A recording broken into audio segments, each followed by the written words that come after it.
தமிழொலி நேயர்களுக்கு வணக்கம். இன்றைய காலை நேர தலைப்புச் செய்திகள். கல்வி, உயர்கல்வி மற்றும் தொழிற்கல்வி அமைச்சினால் செயல்படுத்தப்படும் வட்டியில்லா மாணவர் கடன் திட்டத்தின் கீழ் பட்டப்படிப்புகளுக்கு மாணவர்களை சேர்ப்பதற்கான விண்ணப்பங்கள் கோரப்பட்டுள்ளதாக கல்வி அமைச்சு தெரிவித்துள்ளது.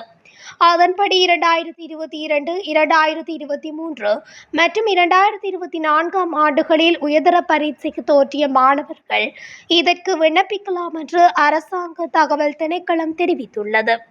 இந்த கடன் திட்டத்தின் கீழ் அரசாங்கத்தால் அங்கீகரிக்கப்பட்ட 18 பட்டம் வழங்கும் நிறுவனங்கள் வழங்கும் 131 பட்டப்படிப்புகளுக்கான விண்ணப்பங்களை சமர்ப்பிக்க வாய்ப்பு வழங்கப்பட்டுள்ளது. இதற்கான விண்ணப்பங்களை கல்வி, உயர்கல்வி மற்றும் தொழிற்கல்வி அமைச்சின் அதிகாரப்பூர்வ வலைதளத்திற்கு சென்று பெற்றுக்கொள்ள முடியும்.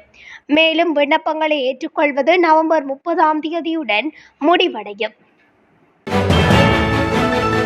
மாவீரர் நாள் ஏற்பாடுகளுக்காக அரசியல் கட்சிகளுக்கு புலம்பெயர்ந்தோர் பணங்களை அனுப்ப வேண்டாம் என சம்பூர் ஆலங்குளம் மாவீரர் நாள் ஏற்பாட்டு குழுவின் தலைவர் காண்டீபன் தெரிவித்துள்ளார். திருகோணமலை மாவட்ட மாவீர குடும்ப கௌரவிப்பு நிகழ்வு முன்னெடுக்கப்பட உள்ளது. இந்த நிலையில் சம்பூர் ஆலங்குளம் மாவீரர் நாள் ஏற்பாட்டு குழுவினால் இதுகுறித்த கலந்துரையாடல் சனிக்கிழமை ஆலங்குளத்தில் இடம்பெற்றது.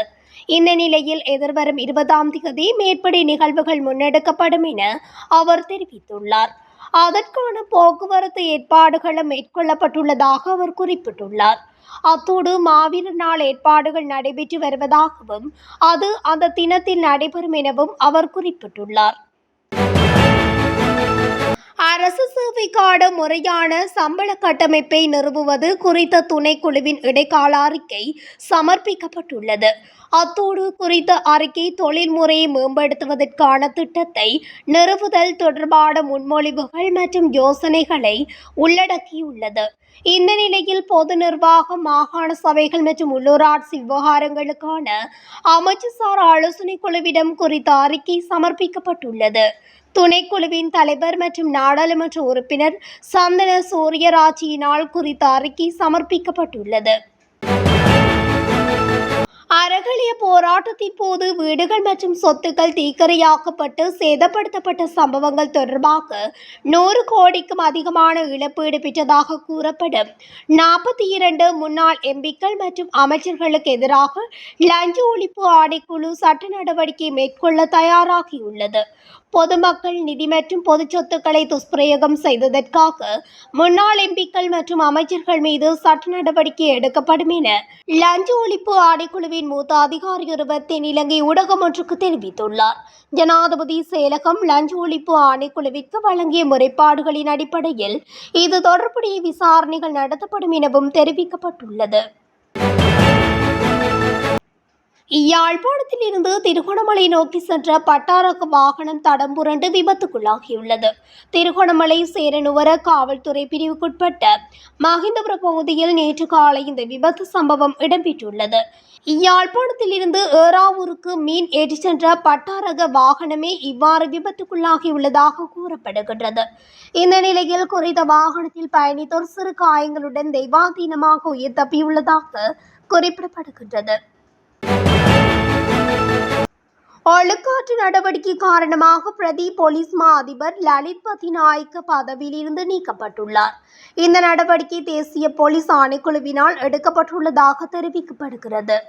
இருப்பினும் மத்திய மாகாணத்திற்கு பொறுப்பான சிரேஷ்ட பிரதி போலீஸ் மா அதிபராக லலித் பத்திநாயக்க தொடர்ந்து பணியாற்றுவார் என குறிப்பிடப்படுகிறது.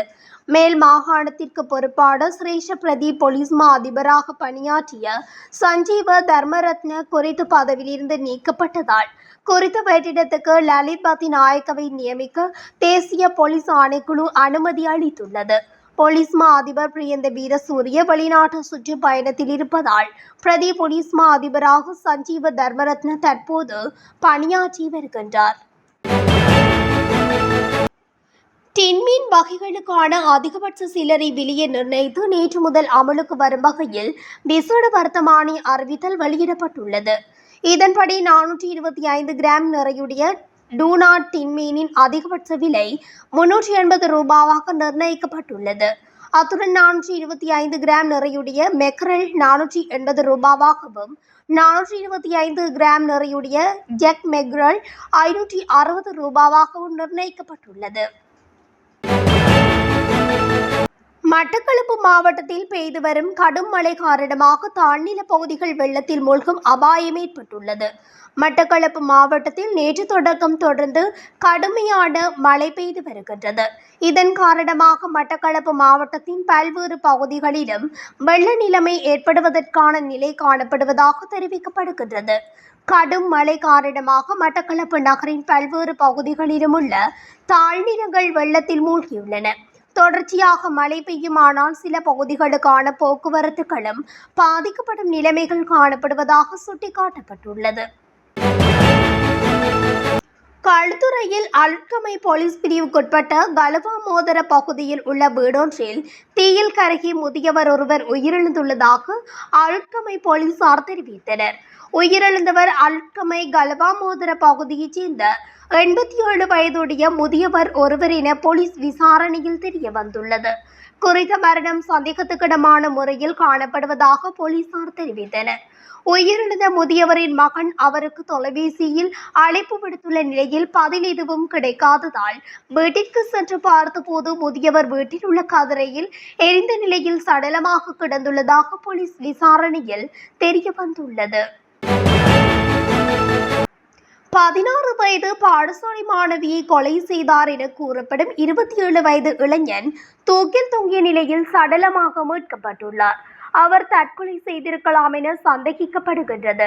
கம்பளை போலீஸ் பிரிவுக்குட்பட்ட பும்பரச மில்லகாமுள்ள காசல் மில்க் பகுதியிலே நேற்று முன்னிரவு இந்த சம்பவம் இடம்பெற்றுள்ளது. திருகோணமலையில் தொழில் புரிந்த குறித்த இளைஞர் நேற்று முன்னிரவு வீடு திரும்பியுள்ளார்.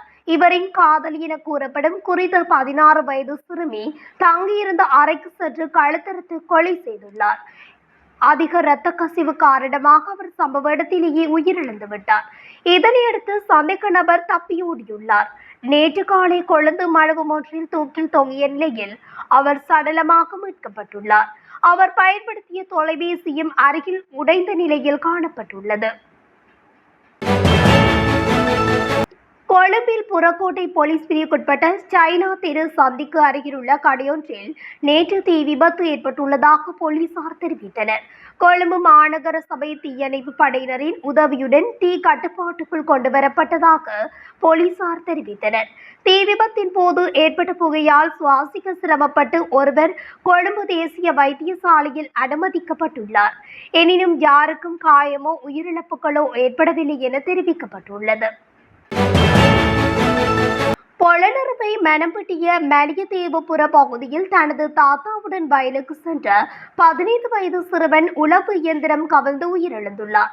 விபத்தில் காயமடைந்த தாத்தா மருத்துவமனையில் அனுமதிக்கப்பட்டுள்ளதாக காவல்துறையினர் தெரிவித்தனர். நேற்றிரவு 7:30 மணியளவில் சிறுவன் தனது தாத்தாவுடன் பயணித்த உழவு இயந்திரம் கவிழ்ந்து விபத்துக்குள்ளானதில் இந்த சம்பவம் இடம்பெற்றுள்ளது. முழு நாடுமே ஒன்றாக தேசிய செயற்பாட்டிற்கு அமைவாக போதை ஒழிப்பு அடையாள ஸ்டிக்கர் ஒட்டும் செயற்திட்டம் நேற்று பருத்தித்துறை போலீஸ் நிலையத்தில் இடம்பெற்றது. பருத்தித்துறை போலீஸ் நிலைய சமூக போலீஸ் பிரிவின் ஏற்பாட்டில் பருத்தித்துறை போலீஸ் பிரிவுக்குட்பட்ட பகுதியில் உள்ள அனைத்து முச்சக்கர வண்டிகளுக்கும் ஸ்டிக்கர் ஒட்டப்பட்டு சாரதிகளுக்கு விழிப்புணர்வும் வழங்கப்பட்டது. இதன்போது பருத்தித்துறை போலீஸ் பிரிவுக்குட்பட்ட நூற்றுக்கணக்கான முச்சக்கர வண்டிகள் பதிவு செய்யப்பட்டு ஸ்டிக்கர் ஒட்டப்பட்டுள்ளது. முகப்பு மட்டக்களப்பு மாவட்ட ஏறாவூர் சவுக்கடி கடல் பிரதேசத்தில் காரைதீவு ஆழ்கடல் இயந்திர படகுகள் 2 கடலில் விபத்துக்குள்ளானது. சமகாலத்தில் நிலவும் அசாதாரண காலநிலை மற்றும் இயந்திர கோளாறு காரணமாக காரைதீவு ஆழ்கடல் இயந்திர படகுகள் 2 கடலில் விபத்துக்குள்ளானது.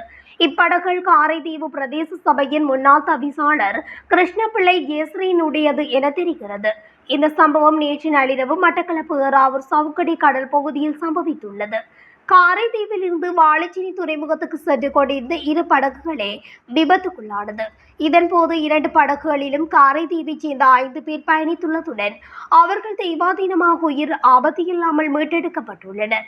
எனினும் அவர்களில் ஒருவருக்கு காலில் பலத்த வலி மற்றும் காயம் ஏற்பட்டுள்ளது. வவுனியா தேசிய கல்வியற் கல்லூரியில் கல்வி பயிலும் ஒரு பகுதி ஆசிரியர் மாணவர்களுக்கு திடீர் சுகவீனம் ஏற்பட்ட நிலையில் 40 வரையிலான மாணவர்கள் பாதிக்கப்பட்டுள்ளனர். நேற்று அதிகாலை முதல் மாணவர்களுக்கு திடீர் காய்ச்சல் மற்றும் வாந்தி ஏற்பட்டுள்ளதாக தெரிவிக்கப்படுகின்றது.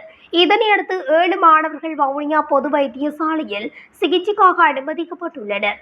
சில மாணவர்கள் தனியார் மருத்துவமனைகளில் சிகிச்சை பெற்றுள்ளனர்.